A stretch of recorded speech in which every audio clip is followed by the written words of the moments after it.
Buenos días de nuevo. Ya sabéis que estamos en la fotocopia 18 y estamos revisando un filósofo, a Karl Marx. Seguimos un poquito.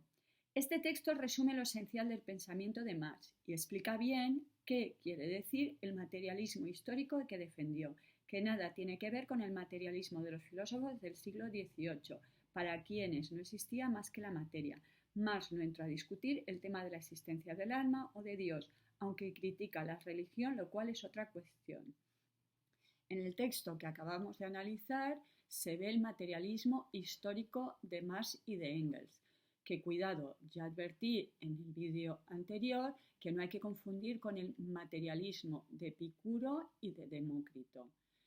El materialismo de Epicuro, ya he mencionado, es la teoría que sostiene que lo único que existe es la materia, que se suele contraponer al idealismo de Platón, que considera que las ideas son el verdadero ser.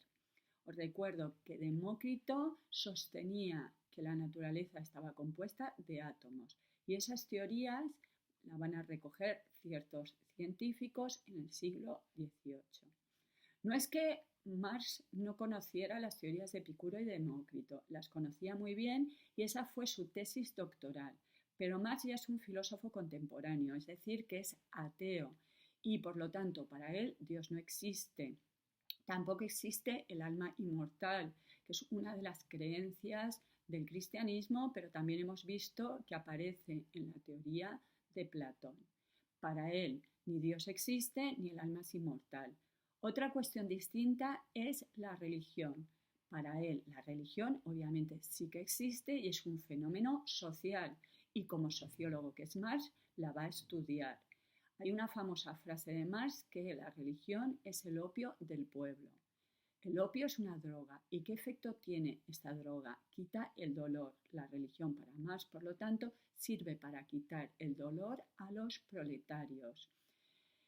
¿Es bueno? Pues, a ver, no, para Marx no, porque vendiéndole, y lo de vendiéndole es cuidado, es una expresión, vendiéndole a los proletarios que van a ir al cielo y que se encontrarán con Dios y con sus seres queridos, están impidiendo la religión justamente que el proletario haga lo que debería hacer, que es la revolución.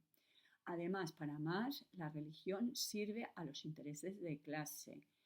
La Iglesia ha apoyado en muchos momentos a los poderosos. Pensar, por ejemplo, en Franco.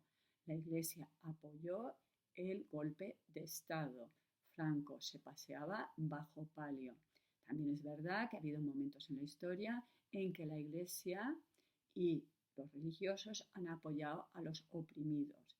Ya vimos en el manifiesto comunista que no es incompatible ser comunista y cristiano, por eso de la opción por los pobres, por defender a los pobres, por cuidar de los pobres y por ayudar a los pobres. Se debe a Marx no el descubrimiento de la lucha de clases, sino la importancia que le otorga como motor de la historia. Ya vimos en el manifiesto comunista, al principio del todo, que Marx nos dice que la historia de la humanidad es la lucha de clases, que lo que transforma la historia es justamente esa oposición entre oprimidos y opresores.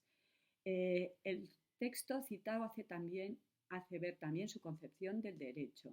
Este es calificado como parte de la superestructura ideológica de toda la sociedad, condicionada por la base material. Por eso os decía que mucho cuidado cuando me decís que Marx y Engels defienden los derechos de los proletarios. No, porque para Marx y para Engels el derecho es parte de la superestructura y la superestructura es justamente la forma en que los opresores oprimen a los oprimidos. Las leyes no ayudan, no liberan a los proletarios, son el modo que tiene el Estado de oprimir justamente. Ya os puse el ejemplo de que hay leyes en España que benefician a los muy ricos. Tenemos en este momento, por ejemplo, el problema de la factura de la electricidad. ¿Por qué en España se paga tantísimo? ¿Por qué los gobiernos no se atreven, justamente en España, a ir en contra de las grandes empresas como Repsol o Iberdrola. ¿Por qué? Porque tienen grandes intereses, ¿no?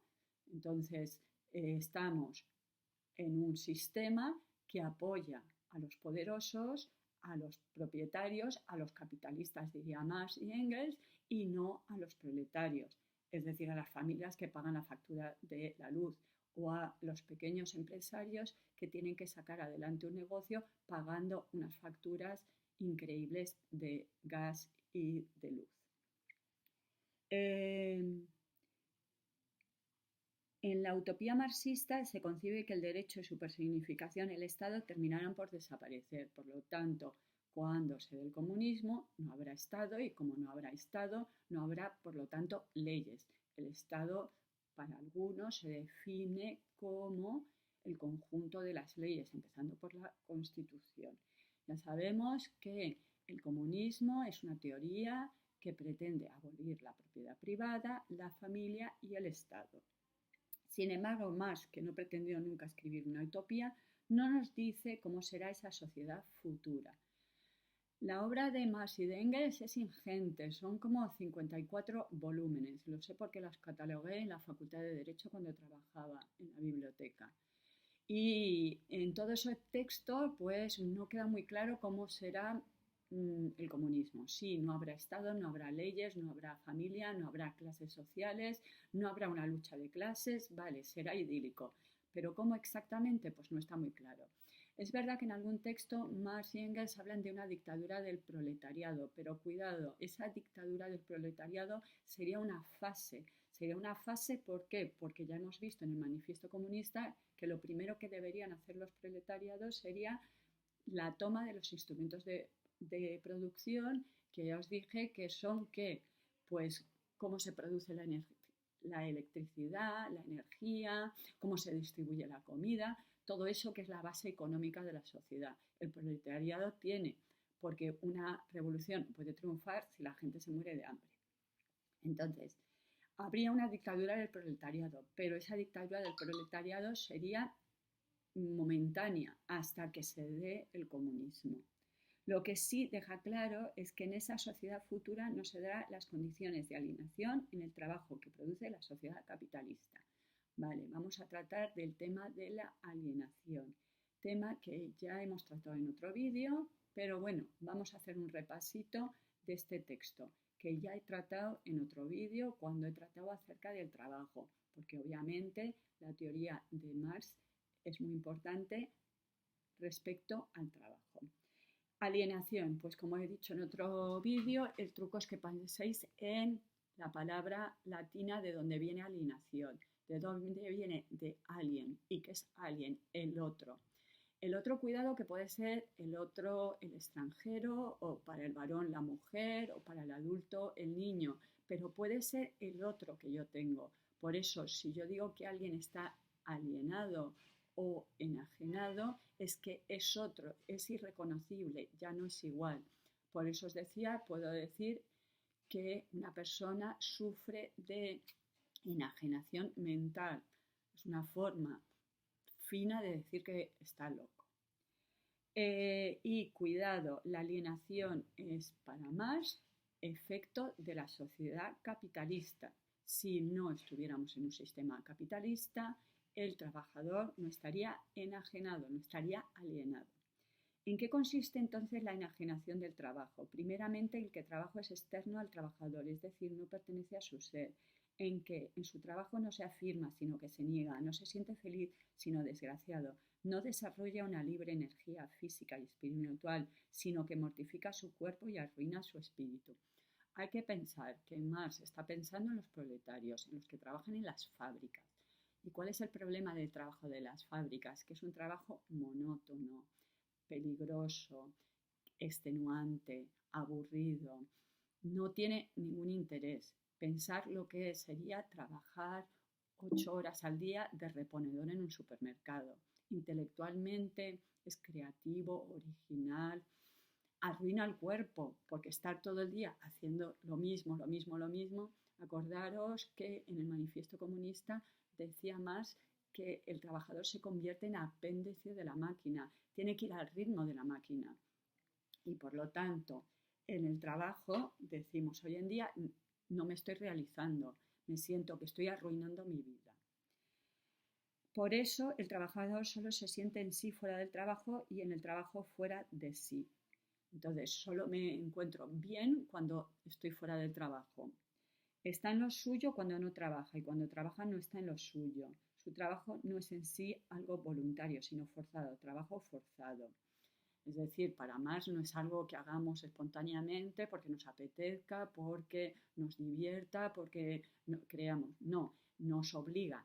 Ya hemos visto que la sociedad es una creación humana, no es algo divino, no es algo natural, es algo que han creado los seres humanos y en esas condiciones esclavistas o condiciones feudales o condiciones capitalistas, me veo forzado a trabajar.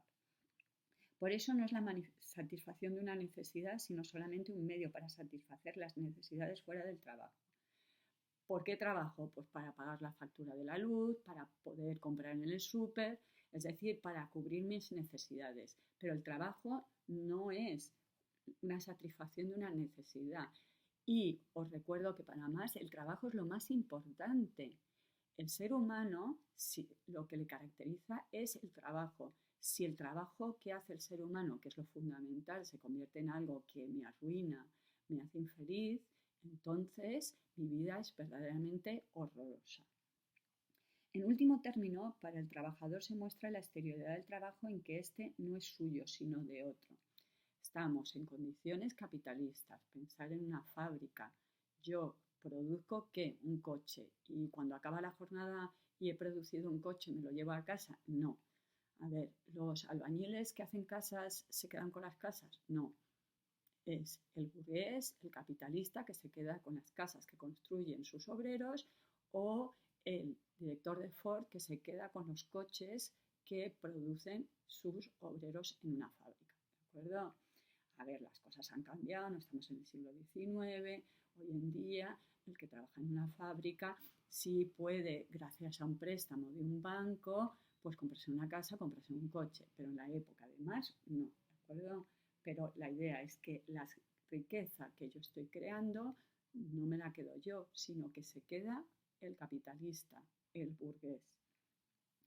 Así como en la religión la actividad propia de la fantasía humana, de la mente y del corazón humanos actúa sobre el individuo independientemente de él, es decir, como una actividad extraña, divina o diabólica, así también la actividad del trabajador no es su propia actividad. Bien, aquí Marx está comparando la situación de alienación en la sociedad capitalista con la alienación religiosa. La alienación religiosa es una teoría de Feuerbach. Para Feuerbach era el ser humano el que había creado la religión. Dios no había creado el ser humano, sino el ser humano había creado a Dios. ¿Pero por qué es una alienación? Porque yo me he inventado a Dios, me he inventado, por ejemplo, Jesús, la Sagrada Familia, la Virgen, José, el niño, todo eso son creaciones humanas, pero ahora todo eso se me impone desde fuera. Es algo que está redundando en mi miseria. ¿Por qué? Porque pienso que nunca llegaré a ser como Dios perfecto, nunca llegaré a ser como Jesús, nunca mi familia será tan maravillosa como la Virgen, José y el niño. Me he creado un mundo que está fuera y que es inaccesible, porque obviamente al cielo solo iré una vez muerto. Igual, el capitalismo es una creación humana, pero el capitalismo ha hecho la opresión de la inmensa mayoría. Pensar que los esclavos eran mayoría, los siervos eran mayoría, los proletarios eran mayoría. Creaciones humanas que han llevado a la miseria y la explotación de la inmensa mayoría de la población.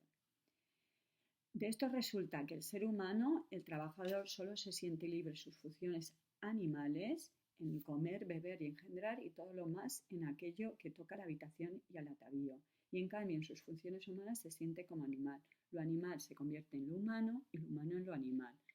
¿Dónde tengo un poquito de libertad? En cuestiones muy nimias, ¿no? Que como cómo decoro mi casa, cómo me visto, me voy a Zara a comprarme un pantalón o me voy a Bershka. En el fondo estoy haciendo que el señor Amancio Ortega siga ingresando cada vez más dinero, ¿no? Pero yo puedo elegir entre Zara y Bershka. O puedo elegir si me voy a Ikea o me voy a Mercadona o me voy a Carrefour a comprar la cena. Entonces, en esas pequeñas cosas que para Marx no es lo que caracteriza al ser humano, estoy intentando evitar decir la esencia del ser humano, porque para Marx el ser humano no tiene esencia, ¿de acuerdo? Pero sí que lo que le caracteriza es el trabajo. En esas pequeñitas cosas fuera del trabajo es donde tenemos un poquito margen de libertad. Libertad, obviamente, absurda para Marx, porque es las leyes del mercado. Yo consumo porque estoy en una sociedad consumista, no porque yo haya decidido. Ya hemos visto en el texto anterior que son relaciones de producción necesarias e independientes de mi voluntad. Este sistema capitalista vivo en él, pero no, a ver, no me han dicho, tú quieres vivir en una sociedad capitalista, no es. Y salirse del sistema capitalista, ¿es posible? Pues difícil lo tenemos, ¿de acuerdo? Entonces, Marx se está criticando que seamos como animalitos, que nos preocupe qué comemos, dónde dormimos, si tengo un hijo, tengo dos, engendrar, comer, beber, que no son. Para más, lo fundamental del ser humano es el trabajo. Como os decía, el ser humano para más no tiene esencia porque dependerá de las épocas. En cierta época pues me ha tocado ser esclavo o me ha tocado ser siervo o me ha tocado ser proletario y no lo he decidido yo, pero eso es lo fundamental, el trabajo, que es lo que caracteriza al ser humano. Hasta luego.